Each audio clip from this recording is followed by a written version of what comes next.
I know, guys, you have eaten many times palm pita in your life, but trust me, palm pita made this recipe with the best pita you have ever eaten. I am sure you will forget all the previous taste after trying this recipe. বিশ্বাস হচ্ছে না? তাহলে চলেন শুনি।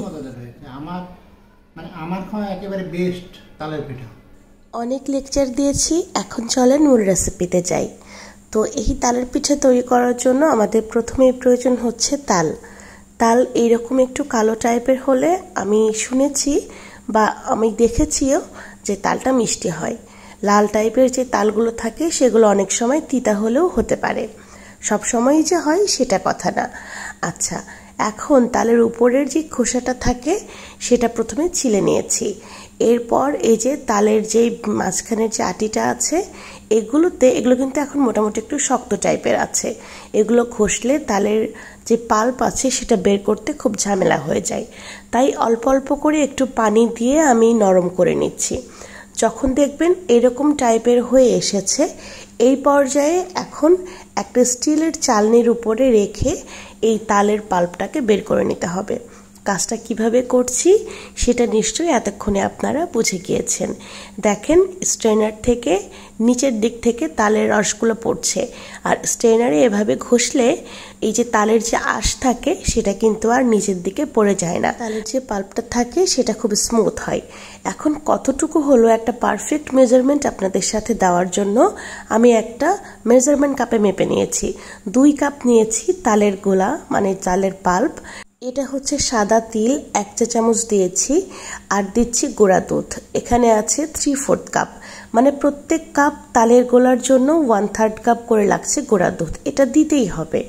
আচ্ছা, আর দিচ্ছি 1 cup কোরানো নারিকেল, দিয়ে দিচ্ছি 1/4 কাপ ভাজা বাদাম, ওটাকে আমি একটু ক্রাশ করে নিয়েছি, দিয়ে দিয়েছি খুব সামান্য একটু কালো জিরা, আর দিচ্ছি 1 কাপ পরিমাণ চালের আটা, 1/2 কাপ পরিমাণ ময়দা অথবা এমনিতেই গমের আটা, আর দিচ্ছি 1 কাপ চিনি।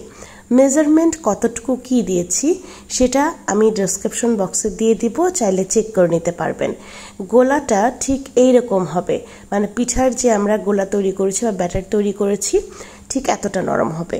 আর আমি এখানে কিন্তু কোনো বেকিং পাউডার ব্যবহার করিনি। এমনিতেই দেখবেন পিঠাগুলো যদি পারফেক্ট ব্যাটার হয়ে থাকে এমনিতে পিঠাগুলো ফুলে উঠবে। আর এই যে তেলের একদম নিচে পড়ে আছে এগুলো কিছুক্ষণের মধ্যেই দেখবেন তেলের উপরে ভেসে উঠেছে, ঠিক এইভাবে। উপকরণগুলো এখানে আসলে খুবই গুরুত্বপূর্ণ, কারণ এক একটা টেস্ট, এক একটা পিঠার যখন আপনি এক একটা বাইট নেবেন এক একটা টেস্ট এক এক রকম। এটা খেতে এত মজা হয়, আপনি চাইলেই শুধুমাত্র এখানে কালো জিরাটা স্কিপ করতে পারেন, তবে আমার কাছে দিলে খুবই মজা লাগে। যারা পছন্দ করেন কালো জিরা তারা কিন্তু দিতে পারেন, এটার একটা টেস্টে একটা অন্য লেভেলে যায় আর কি। দেখেন, পিঠা ভাজা হয়ে গিয়েছে। একটু সময় নিয়ে চুলা রাসটা লোতে রেখে পিঠাগুলো ভেজে নেব, এতে করে পিঠাগুলো উপর থেকে খুব ভালো মুচমুচে হয়, খেতে এত মজা হয় আপনারা বাড়িতে বানালে তারপরে বুঝতে পারবেন। আমার বাড়ির সকলেই খুবই খুবই পছন্দ করেছে। তো আমি এখন ছেলের বাবাকে খেতে দিয়েছি, তার কাছ থেকেই শুনি আসলে কেমন হয়েছে। চলেন। খুবই মজাদার হয়েছে। আমার খাওয়া একেবারে বেস্ট তালের পিঠা। সত্যি সত্যি না, খেয়ে দেখলেই বোঝা যাবে। ভালো হয়েছে? খুবই ভালো হয়েছে। Thank you. আমার শ্বশুর, যিনি তালের পিঠা খুব একটা পছন্দই করে না অথবা খেতেই চায় না, তিনিও কিন্তু আলহামদুলিল্লাহ খুব মজা করে খেয়েছে।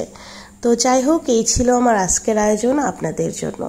সবাই ভালো থাকবেন, সুস্থ থাকবেন, আমার জন্য দোয়া করবেন, আমার পরিবারের জন্য দোয়া করবেন। আপনাদের জন্য রইল মন থেকে অনেক অনেক দোয়া এবং ভালোবাসা।